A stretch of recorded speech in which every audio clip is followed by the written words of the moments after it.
Hello. Welcome to NME Album Club with me, Leonie Cooper. And me, Dan Stubbs. We're going to talk about some albums that are out today.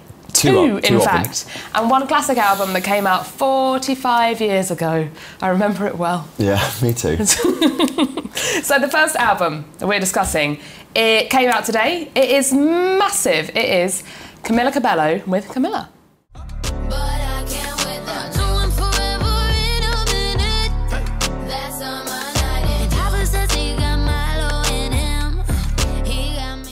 So the first big pop album of the year. Yeah. It's named... Not to be fair, not many other people have entered that ring yet, though. No, it is early January still. Maybe mid-January, actually. But yeah, first big pop album of the year. It's already top of the iTunes chart in 80 countries. And it came out this morning. Well, I suppose maybe it came out 1 minute past midnight. Yeah. I'm not quite sure how that works. And this obviously follows up a huge hit single, so Havana.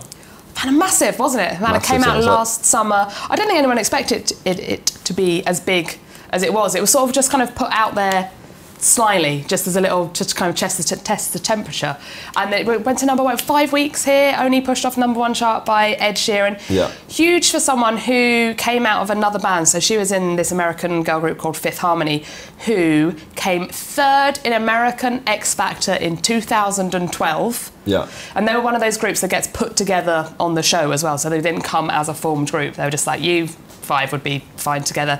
But she kind of really stood out from the rest of the pack, started doing collaborations with other people. So she did stuff with like Cashmere Cat, Benny Blanco, Diplo, Shawn Mendes. I think the other group was slightly pissed off at her for doing that. It doesn't seem like the most kind of amicable of exits, does it? No, and it's not. I suppose it's not really what you do when you're in a band and you're like, I'm just going to make some tunes that are better than our tunes. Yeah. And so she kind of was still in the group and they were like, nah. Apparently she's only said this recently, Camila's, that they weren't letting her write for all the other songs for the band and contribute. So she just thought, you know what, guys? I'm better than this. I'm just going to go and be a massive global pop megastar. And she really is kind of following the footsteps. She's like Rihanna, Katy Perry, Lady Gaga, and now Camila. And I don't think that's an overstatement as well. She has suddenly just become mega star. Absolutely. But it does seem to be, it was quite controversial. I think less so over here because we, like Fifth Harmony aren't a big deal. Not really aware of them, heard the name. In fact, I only we've heard got the name. Little Mix and we're happy with Little Mix, so we'll stick with that. We're very happy with Little Mix. So, but yeah, I think in America, the controversy of her going was quite a big deal, I think, wasn't it? And there's been some, as the kids say, shade throwing going on, hasn't there, I think? They have. And they sort of like usher off a fifth member or something. Yeah, they played some awards show and there was like a shadow of a fifth member and it fell to the ground. And they're like, oh, okay. But who's harmonising that? Well, not Camila. No, but I think she has maybe backing vocals or maybe some kind of sampling. That was a clumsy way of saying that. It certainly seems like she's the one up top. Indeed, yes, that's what I gathered from that. But yeah, she's kind of smashing all of their records, already kind of surpassed them, bigger than them, ha ha ha. I'm sure she's probably chuckling to herself. Havana then, so that tapped into the sort of Latin pop thing that happened last year, so Louis Fonsi.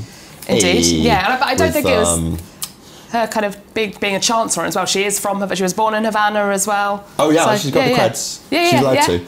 But yeah, so Despacito was obviously a massive hit, and then I think Havana kind of followed up on that. The album isn't full of Latin style pop. It's not. No, there's kind of like Ed Sheeran-y moments of acoustic pop in there. There's a track called All These Years, which very much sounds like an Ed Sheeran knockoff. And there's a song called Real Friends as well. Never Be the Same is my favourite, which sounds like it's basically a Taylor Swift, big kind of slightly electronic pop songs, kind of recent Taylor, more so than country Taylor or straight up pop Taylor. It's got that edge. Certainly not the old Taylor, because she is dead. The old Taylor sadly has passed. Yeah. Rest in peace, Taylor. The old Taylor. But yeah, it's quite formulaic. It is fitting into all of the kind of trends we've seen over the past kind of year, 18 months or so. There's got that millennial whoop stuff going on, and that other bit that we were talking about earlier that we can't really describe. It's impossible to describe without trying to do the sound of it, but it's Go on, do the sound. Nah, it's sort of like a weird echoey synth noise. Yeah, like Dua Lipa does it, kind of Charlie XCX does it. All modern pop stars seem to be doing that, especially, well, Camila's doing it as well. Yeah, I expect it's probably just a preset on whatever keyboard you get these days. Yeah, it's got button just called 2017. Millennial press pop. It. Yeah, just the that sort of. But and it's quite like it's It's a big pop album. She's got a sort of winsome edge to her, hasn't she? It's quite sad, I think. It's like a lot of it's quite confused and sad and sort of... But didn't it have like, before the album was just called Camilla, before that it had some name that was like longing, heartbreak, sadness. And they're like, all right, Camilla, don't put everyone off. Yeah, it's quite an emo pop album. Yeah, then definitely. it changes to Camilla. Which yeah, Camilla's just more like, here I am, I'm your new pop star queen. Yeah. Welcome. But yeah, it's a decent pop album to get the year going. It's got me all fired up for 2018. Has it? And my pop career, my promising pop career. Okay. I just need to know what that preset button is. And then I'm good. Good she for the has summer the bangers. thing of having a alliterative name, Camila Cabello, as well, which obviously, that's always a success in life, isn't it? Like, think about, is it? Bridget Bardot. Exactly. And all superhero alter egos have that. Like Peter Clark Parker. Kent. Yeah, exactly. Oh, okay, yeah. That's just a theory of mine. Just a theory. What? Assonance. Pardon. But yeah, so it's not this sort of in-your-face happy pop music, but it feels very now pop music. It's a bit like that Paramore album that came out last year as well, which is like sad songs, but pop songs. Yeah. Sad pop. Yeah. Yeah. So obviously she has gone from kind of like 0 to 60 in a minute. I expect this is the start of this will be her year, I think. Oh hell yeah. Yeah. And presumably she'd probably be playing in some sort of arena near you. I believe this would be arena, not stadium yet. I think that would be a bit bolshy to come over here and just start playing stadiums. But definitely, I predict an arena tour. I think it's time to do a score. So how many harmonies out of 5 harmonies will you give it? Oh, do I have to sing in harmony with myself? No, because then it would all just be a 1. Yeah. But I think it's more of a 3. Okay, I'm going to give it 3. I'm going to give it 4 harmonies. Okay. Yeah. Fantastic. Combined total of 7 harmonies. Out of 10. 7th harmony. Our new girl band. Me and Dan. What's the next one then? The next album is Shame with Songs of Praise.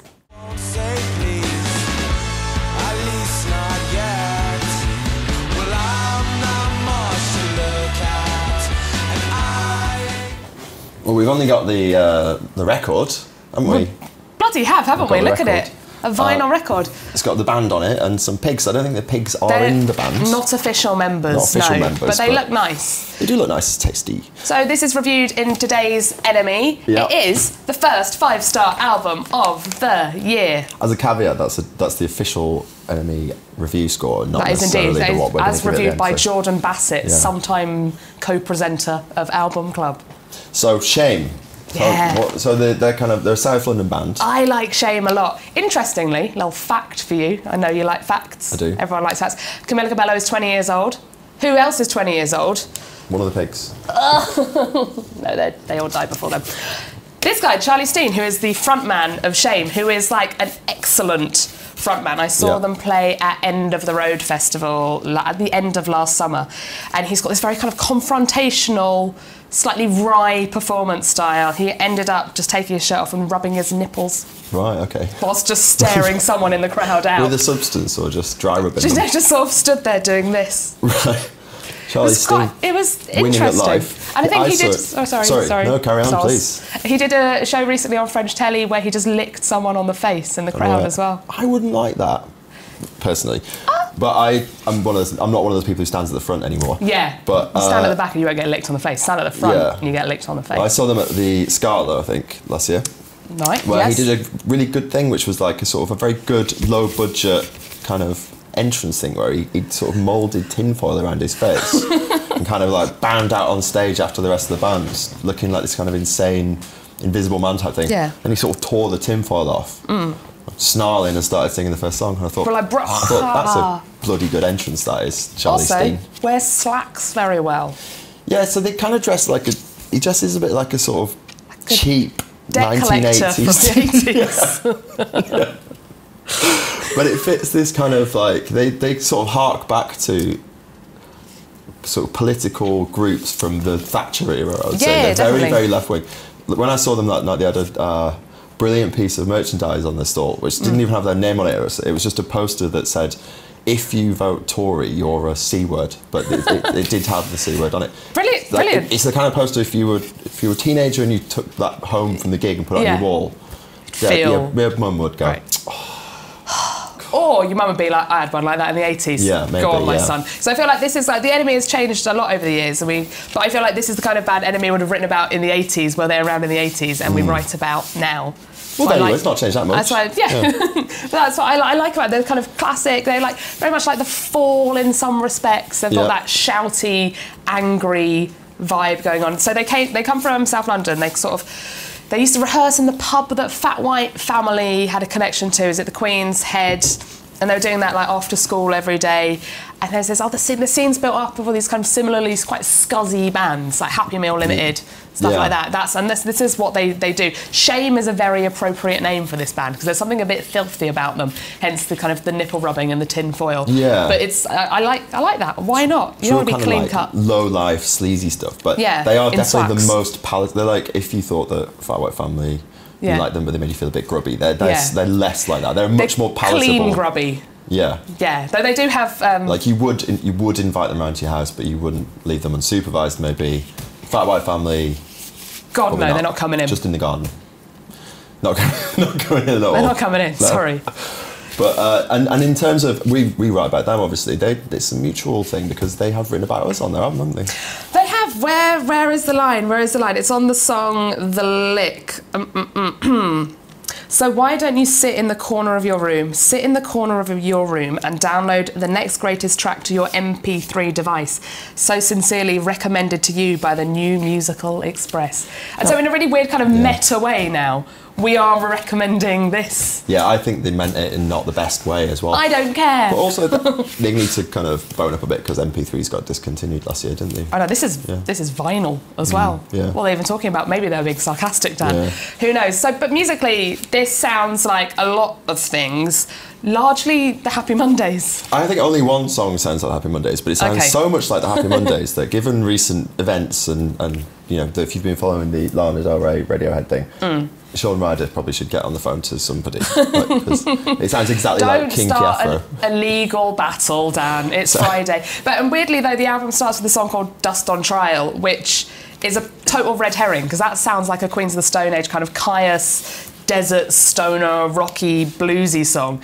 And then it goes quite pop after that. There are lots of big choruses on this record. It's quite anthemic in places. Also singing along. You can sing along with riffs as well, which I quite like. There's a down, now, now, now bit that I like to down, now in the office.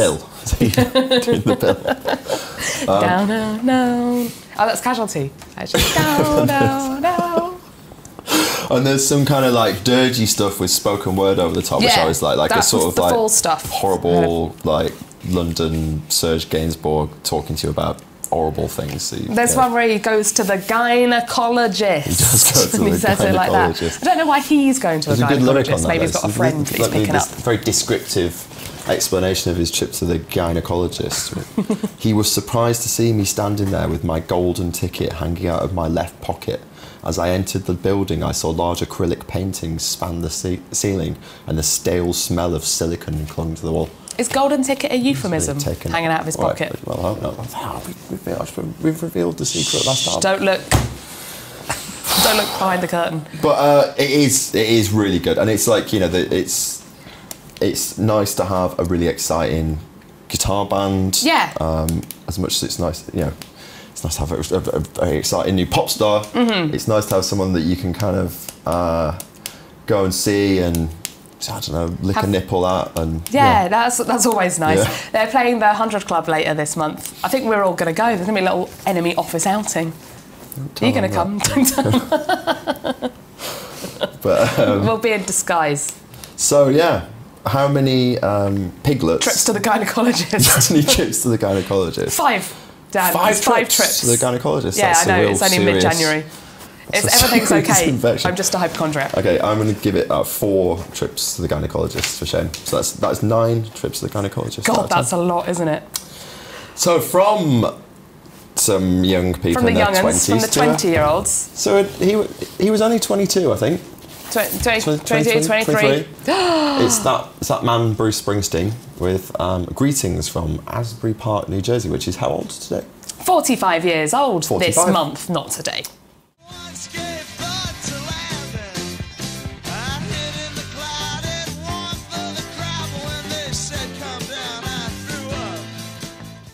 fair to say you like Bruce Springsteen, just a bit. He's my favourite. I know a lot less about Bruce Springsteen than you. Well, you know so little about Bruce Springsteen, Dan. So when I dance playing the Beatles, let's flip this, and you can Bruce-splain. You can Bruce Springsteen to me. But I was going to say, you know so little about Bruce Springsteen that you didn't know that the opening track on this album, which is Bruce Springsteen's debut album, came out in 1973 on January the 5th, so a few days ago, but it still counts. But the first track, Blinded by the Lights, which you didn't know... I thought it was by Manfred Mann's Earth Band. So it's the only song that Bruce Springsteen has had a #1 track with in America, but it wasn't his version. It was the Manfred Mann Earth Band's 1977. Wow.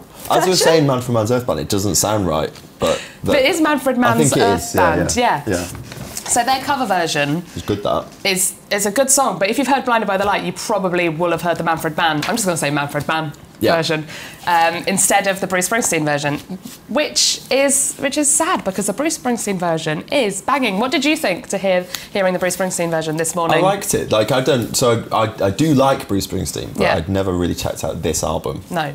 Does it even look familiar to you? Yeah, Are you very even aware? familiar. I mean, it's one of those It's a good things, cover, isn't it? It's that little kind of classic American postcard. Yeah. So but what struck me is that he really sort of, even at this point in his career, had kind of nailed the Bruce Springsteen sound that he then went on. Is that what you think? Because I think it's actually quite different from the rest of his material. We're all the experts. Probably not, mainly because it was recorded on a total budget, so it doesn't have that gloss of later Bruce Springsteen stuff. It was recorded really kind of cheaply at a cheap studio, kind of in upstate New York, in a week. There's only 9 tracks on it as well, and when he delivered it to the record label, they thought when they'd signed Bruce Springsteen, this is like Clive Davis and people like that they'd signed a new Bob Dylan, a singer-songwritery, sensitive soul with an acoustic guitar.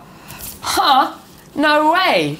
Turns out that Bruce Springsteen likes to rock out, so there's a lot of kind of people on this band, like Clarence Clemons and Gary Tallent, who would later become the E Street Band. And there's some big kind of funky numbers on this. He was playing in a band called Steel Mill before, who were like a pub rocky kind of band who did well locally. I'm going to say that is a shit band name. Steel Mill. Yeah. Yeah. I mean, Bruce Springsteen's better, is it? The E Street Band is a great band name. You know, there's a all-female Bruce Springsteen covers band called the She Street Band. Is there? Yeah. That's good, isn't it? Contemporary as well. I think they're playing in a couple of weeks' time. I'm definitely going to go. Anyway, I can't remember what I was saying, but members of the E Street Band are in this. It's a rockier album. He was in Steel Mill before. They did well locally, but they weren't really going anywhere. So Bruce was like, "How can I make this bigger and better?" And he thought he'd have to concentrate on the songwriting, and he did. So he took himself away and actually sat down and wrote some amazing lyrics, and all of these songs are based on kind of stories that happened to Bruce Springsteen. They're about his friends, they're about people he saw. There's a song called Growing Up on here, which he still plays live today, and it's a very good song. It's about him growing up in New Jersey and about his life. Spirit in the Night is on there as well, which is a beautiful song which he wrote with the voice of Joe Cocker in mind, which is, he said this is something he doesn't normally do, write with another artist in mind, but he did. It's got loads of bloody good songs on here. The Angels. So it's a kind of a mixture. There are those acoustic songs on there, the more kind of Dylan-y, like early Dylan stuff that the label were expecting, and then he puts on like Blinded by the Light and Spirit in the Night, and like For You. Oh, I'd love it. So he sort of like hoodwinked the record label into thinking they'd signed one thing, then was like, oh no, it's actually a band thing. I read that they wanted to promote him as a New York City artist, and so in a sort of like Up Yours movie where you went and put exactly where he's from on the cover, so that like, nobody... oh, we can't sell New Jersey. And then forever he was always sold as this, he is the voice of New Jersey, isn't he? So it's like, he's very wise. Everything he did seems very wise for a young man, but then he is obviously quite wise. He's so wise and so good. This is sort of like the low-key Bruce Springsteen album, and all the better for it. Yeah, because I still feel like not that many people know about it, and it's kind of low-key in terms of like it being known, but also sonically as well. Obviously, there's Nebraska if you want real low-key. That's what I was thinking. Yeah. But it's a bit more kind of intimate, and it sounds so warm and lovely, but I think that's because it's recorded on shitty equipment, possibly. But yeah, it's just a lovely album. I bet Shane's album wasn't recorded on very good equipment. Yeah, again, I think that's probably budgeting reasons, similar to this. Yeah. But Yeah, he didn't. Springsteen didn't become like a mega star. This sold quite terribly. I still don't think it's been in the top 40 in the UK or the US. It sold really badly, but maybe if everyone buys it today, it'll go to about number 270 or something like that. Yeah, buy it today, because Springsteen didn't get big until kind of 75, Born to Run. So there was another album in between this and Born to Run. But and this was a bit of a disappointment, this album. Yeah. But they thought they'd signed a superstar, and then it was... But back in the day, they gave people a chance, didn't they? Yeah. They were like, all right, we'll give you 12 albums, and if it doesn't work out by then, sorry. Now it's like, sorry, we're going to drop you like a stone. And then the next time we interview them, they go, oh, well, we're self-releasing this one, which is cool, because then you're thinking... Yeah, it's on Pledge Music. Okay, all right. Springsteen would go on Pledge Music. Anyway, there we are. How many... Did I waffle on enough about Springsteen there? I could go on further. How many postcards? It's probably all right. How many postcards out of 4, 5 postcards? It's a full pack of postcards, Dan. Really? It's a 5 postcarder. Right, okay. It's a 4 postcard for me. I think you only just listened to it, so you need to listen to it a bit more. I'm not really qualified to even do that.